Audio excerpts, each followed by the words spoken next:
Hello everyone, আজ আমরা একটা ম্যাট্রিক্সের র্যাঙ্ক কিভাবে বার করতে হয় সেটা শিখবো। তাহলে মনে করো একটা ম্যাট্রিক্স দেওয়া আছে 1 0 3 4 -1 5 2 0 6। ধরো এটা ম্যাট্রিক্স দেওয়া আছে আর বললো যে র্যাঙ্ক বার করো। তো র্যাঙ্কটা আসলে কি? র্যাঙ্কটা হচ্ছে একটা ম্যাট্রিক্সের, দেখো আমরা এখানে যে নির্ণায়ক তৈরি করি, একটা ম্যাট্রিক্স বর্গ ম্যাট্রিক্স থাকতে পারে, আবার আয়তাকার ম্যাট্রিক্স থাকতে পারে, তাই না? m/n ক্রমের ম্যাট্রিক্স থাকতে পারে। সমস্ত ম্যাট্রিক্সে কিন্তু র্যাঙ্ক হয়, র্যাঙ্ক বার করা যায়, ঠিক আছে? তাহলে কি বার করবো? র্যাঙ্কটা আসলে কি সেটা হচ্ছে যে ওই যে ম্যাট্রিক্স পেয়েছি আমরা, ওই ম্যাট্রিক্স সর্বোচ্চ অর্ডার নির্ণায়ক যদি বার করি, নন জিরো নির্ণায়ক, তার যে অর্ডার সেটাই হচ্ছে ওর র্যাঙ্ক। ব্যাপারটা কি হলো যে একটা ম্যাট্রিক্স দেখো, এখানে আমরা 1/1 ক্রম, যদি 1/1 ক্রমের নির্ণায়ক নিই তাহলে দেখো এটা এটা হবে, এটা হবে, এটা হবে, এটা হবে, মানে 9টা হবে 1/1 ক্রমের নির্ণায়ক। আবার 2/2 নিলে দেখো আমরা এর সাথে এর নিতে পারি, তাহলে এক নির্ণায়ক পাচ্ছি। এর সঙ্গে এর নিতে পারি, এর সঙ্গে এর নিতে পারি, এর সাথে এর, আবার 1 3 2 6, মানে এরকম অনেকগুলো 2/2 নির্ণায়ক নিতে পারি। আবার 3/3 নিতে পারি, খালি একটাই নির্ণায়ক হবে এখানে। তাহলে 1/1 হচ্ছে, 2/2, 3/3 হচ্ছে।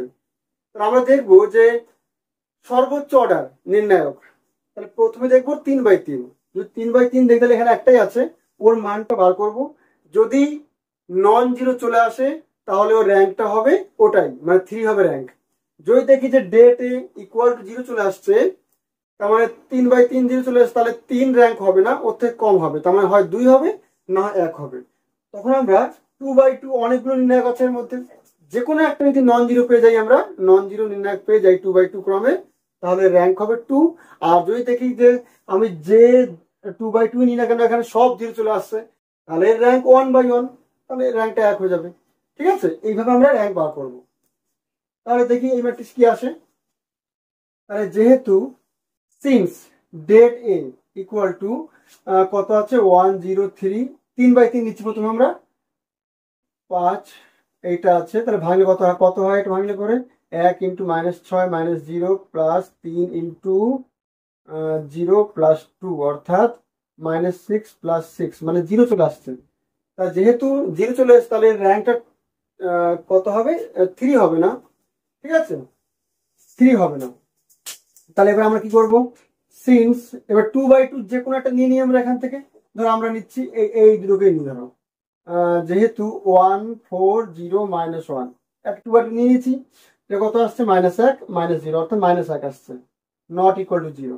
তাহলে বলতে পারি দেয়ারফর র্যাঙ্ক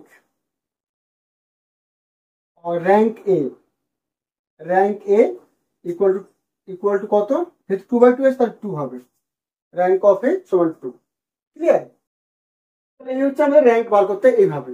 আর খেয়াল রাখবে, তাহলে যদি এটা নন জিরো চলে আসতো তাহলে এটাকে কি বলতাম আমরা? Non singular matrix. তার মানে নন সিঙ্গুলার ম্যাট্রিক্স এর র্যাঙ্ক সবসময় কিন্তু ওর অর্ডার হয়। আর যদি ওর র্যাঙ্কটা যেমন এর অর্ডার 3, তাহলে যদি এটা নন জিরো আসতো তাহলে কিন্তু র্যাঙ্কটা 3 হয়ে যেত। তার মানে নন সিঙ্গুলার ম্যাট্রিক্স এর অর্ডার যা, সেটাই হচ্ছে ওর র্যাঙ্ক। আর যদি ওর সিঙ্গুলার হয়ে যায়, অর্থাৎ 0 হয়ে যায়, তাহলে র্যাঙ্কটা ওর থেকে কম হবে। তাহলে ওর থেকে কম, এখানে 3/3 2 হলো। এবার কথা হচ্ছে এখানে যদি 4/4 থাকতো তাহলে তো আমাদের বিশাল হ্যাপা হয়ে যেত, তাই না? অনেক বড় ব্যাপার চলে আসতো, 4/4 ক্রম, 3/3, মানে দেখাটা খুবই কষ্টকর। তা সেই সব ক্ষেত্রে আমরা এই রুলটা অ্যাপ্লাই করলে আমাদের খুবই কষ্টকর হয়ে যাবে। সেক্ষেত্রে আমরা এলিমেন্টারি অপারেশন, অর্থাৎ রো অপারেশন, কলাম অপারেশন কাজে লাগিয়ে আমরা ওর র্যাঙ্কটা বার করবো। তো ওইগুলো আমরা নেক্সট ক্লাসে শিখবো।